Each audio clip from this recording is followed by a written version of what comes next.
Oi, Carla, bom dia a todos. Pois a possibilidade do Jair Bolsonaro ser declarado inelegível pelo Tribunal Superior Eleitoral no processo, né, no julgamento que começa nessa quinta-feira e pode se estender por até um mês, ela é dada como totalmente certa. E é uma coisa curiosa porque ela já está sendo transformada em matemática, já estão sendo feitas contas sobre o que vai acontecer com o partido, com a legenda, se o Bolsonaro ficar inelegível. Obviamente o Bolsonaro é o maior nome da legenda, né, é o candidato mais popular, é insubstituível como candidato a presidente da República. Agora, o PL vê algumas vantagens, vamos dizer assim, se ele ficar inelegível. Uma delas é o Bolsonaro angariar uma simpatia enorme, muito forte, e reforçar a fidelidade de seu eleitorado, do eleitorado com ele, do eleitorado que já vota nele, com ele, e reforçar a capacidade dele de transferência de votos. Então, o que eles acham?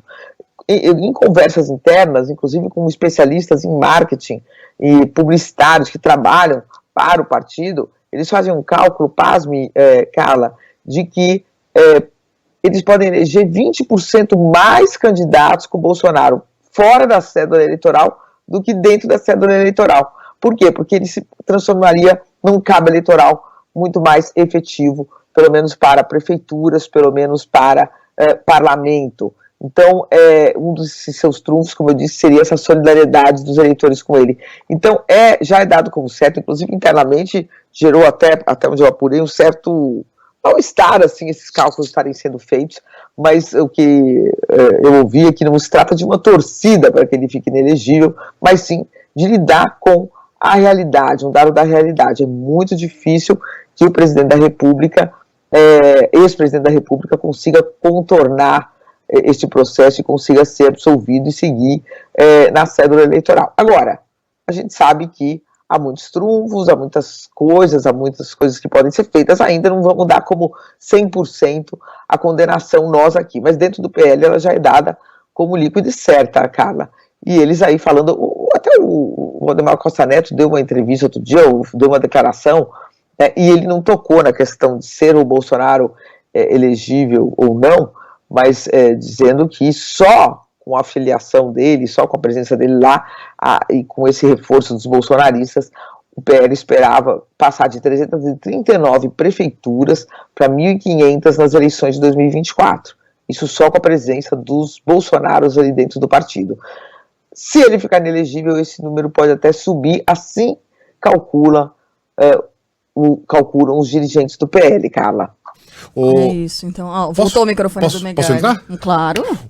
Mônica, agora, tudo depende também do nível de engajamento de Bolsonaro nas próximas eleições, né? Na eleição para prefeito do ano que vem, na eleição para presidente e para governadores de 2026, de novo, partindo do princípio, né, de que Bolsonaro se tornará de fato inelegível. A gente nunca teve oportunidade de ver uma eleição nas últimas décadas sem Jair Bolsonaro. Então, a gente não sabe o quanto ele vai se engajar num candidato que não seja, por exemplo, da família dele.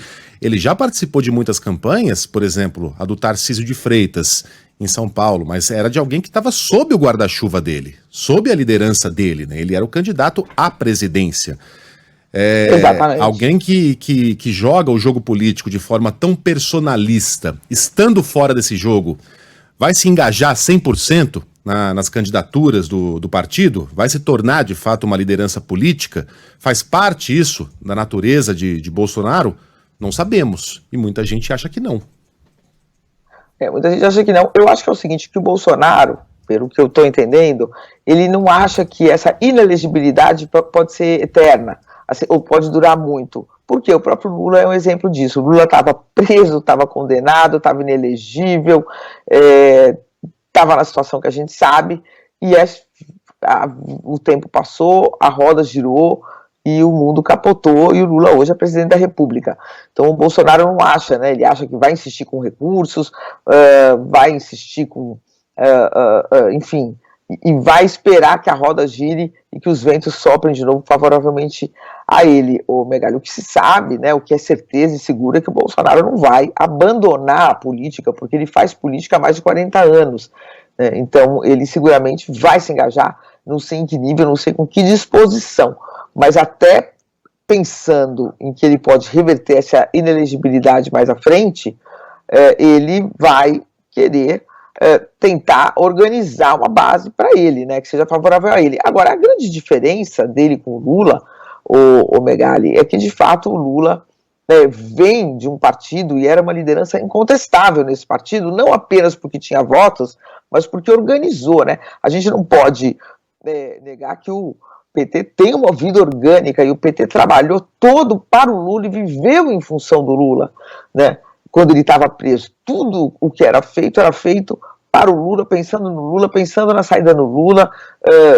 Toda a máquina petista e toda a militância petista se mobilizou em torno disso, né? Não sei se isso vai acontecer com o Bolsonaro, até que ponto organicamente o PL vai estar de fato usando o Bolsonaro, usando o nome do Bolsonaro, ou trabalhando de fato e se organizando em torno dessa liderança, e ele, Bolsonaro, atuando também como uma liderança interna, né, e não apenas como uma liderança da sociedade. É difícil a gente imaginar ele, por enquanto, por exemplo, tem lá uma sala no PL, e tem participado, quer dizer, quem organiza mesmo o PL é o Valdemar Costa Neto, né, e ele fica ali recebendo pessoas, vai para um evento ou outro, mas não tomou a frente dessa, não é uma liderança dentro do partido, né, no sentido de organizar o partido. Precisamos esperar para ver como ele vai atuar. Agora, ele não vai perder popularidade porque foi condenado, né, Megali? Isso a gente sabe que não acontece, a história já mostrou. Agora, também, assim, ele não vai indicar um sucessor para a presidência, não vai falar, olha, agora eu não posso mais, então o Megali vai ser o meu nome, né, vai ser a pessoa em quem nós vamos investir. Ele não vai fazer isso porque justamente ele não vai querer criar uma alternativa a ele mesmo. Só que a política não é bem assim, né, Megali? Às vezes as coisas se impõem, não é ele que vai decidir se vai surgir ou não uma nova liderança forte de direita para organizar esse eleitorado de direita no Brasil. Não depende só da palavra dele. Então as coisas podem tanto evoluir para ele reverter essa inelegibilidade, quanto não. E aí outras lideranças de outros nomes surgem naturalmente, independentemente da vontade dele, né, Megali? É isso. Mônica Bergamo volta com outras notícias fresquinhas, quentinhas e exclusivas amanhã neste mesmo horário. Uma ótima terça-feira, Mônica. Até. Até.